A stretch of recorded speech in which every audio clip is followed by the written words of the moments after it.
உங்கள் அனைவருக்கும் என் மனமார்ந்த வணக்கம். இன்று திருக்குறளின் முதலாம் பிரிவான அறத்துப்பாலில் இருந்து இரண்டாம் இயலான இல்லறவியலில் உள்ள அதிகாரம் 11 செய்நன்றி அறிதலின் பொருள் மற்றும் அதன் குறள்களை காணலாம். திருக்குறள் பிரிவு அறத்துப்பால், இயல் இல்லறவியல், அதிகாரம் செய்நன்றி அறிதல்.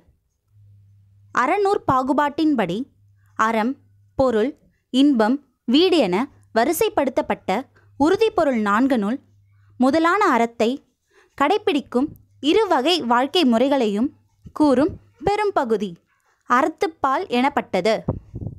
இல்லறவியலின் பொருள் இருவகை அற வாழ்க்கைகளுள் இயல்பானதும் பெரும்பான்மையானதும், உலக நடப்பிற்கும் துறவறத்திற்கும் இன்றியமையாத துணையாவதும், உலகில் உள்ள ஐம்புலவின்பமும் நுகர்வதும், முறைப்படி கடைப்பிடிக்க பெறின் வீடு பெற்றையும் தருவதும், நல்லறமென்று உயர்ந்தோரார் சிறப்பிக்க பெறுவதுமான இல்லற வாழ்க்கையின் இயல்பை கூறும் சிறு பகுதி செய்நன்றி அறிதலின் பொருள்.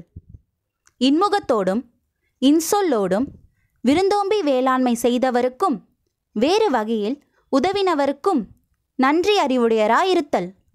உப்பிட்டவரை உள்ளளவும் நினை என்னும் பழமொழி இங்கு நினைக்கத்தக்கன. குறள் எண் 102. காலத்தினால் செய்த நன்றி சிறிதெனினும் ஞாலத்தின் மானப்பெரிது. விளக்கம். உற்ற காலத்தில் ஒருவன் செய்த உதவி சிறிதளவாக இருந்தாலும் அதன் தன்மையை அறிந்தால் உலகை விட மிக பெரியதாகும். வாழ்க வளமுடன். இந்த நாள் இனிய நாளாக அமைய வாழ்த்துக்கள். தொடரும் செய்நன்றி அறிதலின் அடுத்த குறள். நன்றி.